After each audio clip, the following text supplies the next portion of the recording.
ബംഗാൾ ഉൾക്കടലിൽ രൂപം കൊണ്ട മോൺത ചുഴലിക്കാറ്റ് തീവ്രത വർദ്ധിപ്പിച്ച് അതിവേഗം ആന്ധ്രാപ്രദേശ് തീരത്തേക്ക് നീങ്ങുകയാണ്.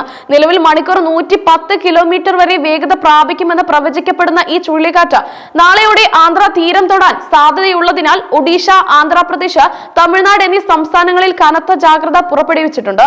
ബംഗാൾ ഉൾക്കടലിന്റെ തെക്ക് കിഴക്കൻ ഭാഗങ്ങളിൽ ന്യൂനമർദ്ദമായി രൂപം കൊണ്ട മോൺത കഴിഞ്ഞ 24 മണിക്കൂറിനുള്ളിൽ ശക്തി പ്രാപിച്ച ചുഴലിക്കാറ്റായി മാറുകയായിരുന്നു. നിലവിലെ നിരീക്ഷണങ്ങൾ അനുസരിച്ച് നാളെ രാവിലെയോടെ മോൺത ഒരു തീവ്ര ചുഴലിക്കാറ്റായി മാറാൻ സാധ്യതയുണ്ട്. അങ്ങനെ തീവ്ര ചുഴലിക്കാറ്റായി മാറുന്നതോടെ അതിന്റെ തീരം തൊടുന്ന സമയത്തെ വേഗത മണിക്കൂറിൽ 110 കിലോമീറ്റർ വരെ ആകുമെന്നാണ് കാലാവസ്ഥാ നിരീക്ഷണ കേന്ദ്രം മുന്നറിയിപ്പ് നൽകുന്നത്. ഈ ഉയർന്ന വേഗത തീരപ്രദേശങ്ങളിൽ വലിയ നാശനഷ്ടങ്ങൾ വഴിവെച്ചേക്കാം എന്നതിനാലാണ് അതീവ ജാഗ്രത പ്രഖ്യാപിച്ചിരിക്കുന്നത്. നാളെ വൈകുന്നേരമോ രാത്രിയോ ആയി ആന്ധ്രാപ്രദേശിലെ കാക്കിനഡയ്ക്ക് സമീപം മോൺത തീരം തൊടുമെന്നാണ് ഏറ്റവും പുതിയ പ്രവചനങ്ങൾ സൂചിപ്പിക്കുന്നത്.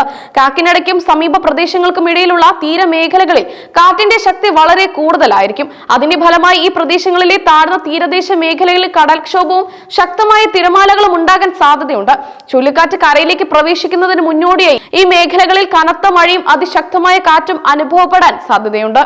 ചുഴലിക്കാറ്റിന്റെ സഞ്ചാരപാത പരിഗണിച്ച ഒഡീഷ, ആന്ധ്രാപ്രദേശ്, തമിഴ്നാട് എന്നീ 3 സംസ്ഥാനങ്ങളിൽ സംസ്ഥാന ദുരന്ത നിവാരണ സേനകൾ അതീവ ജാഗ്രതയിലാണ്. പ്രത്യേകിച്ച് ആന്ധ്രാപ്രദേശിന്റെ വടക്കൻ തീരദേശ ജില്ലകളിലും ഒഡീഷയുടെ തെക്കൻ തീരപ്രദേശങ്ങളിലും മുൻകരുതലുകൾ നടപടികൾ ഊർജിതമാക്കിയിട്ടുണ്ട്.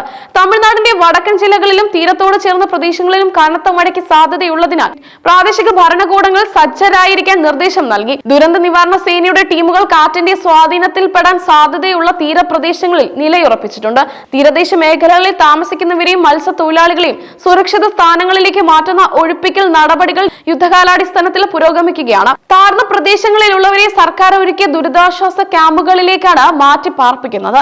ഈ ക്യാമ്പുകളിൽ ഭക്ഷണം, വെള്ളം, പ്രാഥമിക ചികിത്സാ സൗകര്യങ്ങൾ എന്നിവ ലഭ്യമാക്കിയിട്ടുണ്ട്.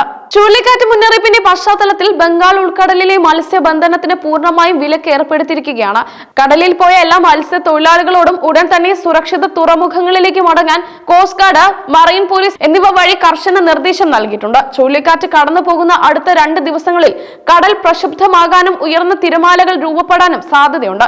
ഒഡീഷ, ആന്ധ്ര, തമിഴ്നാട് തുടങ്ങിയ സംസ്ഥാനങ്ങളിൽ അടുത്ത 2 ദിവസങ്ങളിൽ കനത്തതോ അതിശക്തമായതോ ആയ മഴയ്ക്ക് സാധ്യതയുണ്ടെന്നാണ് കാലാവസ്ഥാ നിരീക്ഷണ കേന്ദ്രം മുന്നറിയിപ്പ് നൽകുന്നത്. ചുഴലിക്കാറ്റ് കര തൊടുന്നതോടെ കാറ്റിന്റെ ശക്തി കുറയുമെങ്കിലും അതിശക്തമായ മഴ ആന്തരിക ജില്ലകളിലേക്ക് പ്രവേശിക്കും. ഇത് മണ്ണിടിച്ചിലിനും നഗരപ്രദേശങ്ങളിൽ വെള്ളപ്പൊക്കത്തിനും കാരണമായേക്കാം. അതിനാൽ പൊതുജനങ്ങളോട് അനാവശ്യ യാത്രകൾ ഒഴിവാക്കാനും അധികൃതരുടെ നിർദ്ദേശങ്ങൾ കർശനമായി പാലിക്കാനും ആവശ്യപ്പെട്ടിട്ടുണ്ട്.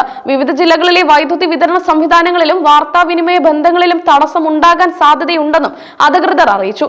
മഴ മുന്നറിയിപ്പിന്റെ പശ്ചാത്തലത്തിൽ പ്രാദേശിക ഭരണകൂടങ്ങൾ നഗരങ്ങളിലെ ഡ്രെയിനേജ് സംവിധാനങ്ങൾ പ്രവർത്തനക്ഷമമാക്കുന്നതിനുള്ള ശ്രമങ്ങൾ ആരംഭിച്ചിട്ടുണ്ട്. കേന്ദ്ര ആഭ്യന്തര മന്ത്രാലയം സ്ഥിതിഗതികൾ സൂക്ഷ്മമായി നിരീക്ഷിച്ചു വരികയാണ്. ആവശ്യമായി വന്നാൽ കൂടുതൽ NDRF ടീമുകളെ വിന്യസിക്കാൻ തയ്യാറെടുപ്പുകൾ പൂർത്തിയാക്കിയിട്ടുണ്ട്. സംസ്ഥാന ദുരന്ത നിവാരണ സേനകൾക്ക് ആവശ്യമായ എല്ലാ സഹായങ്ങളും കേന്ദ്രം വാഗ്ദാനം ചെയ്തിട്ടുണ്ട്.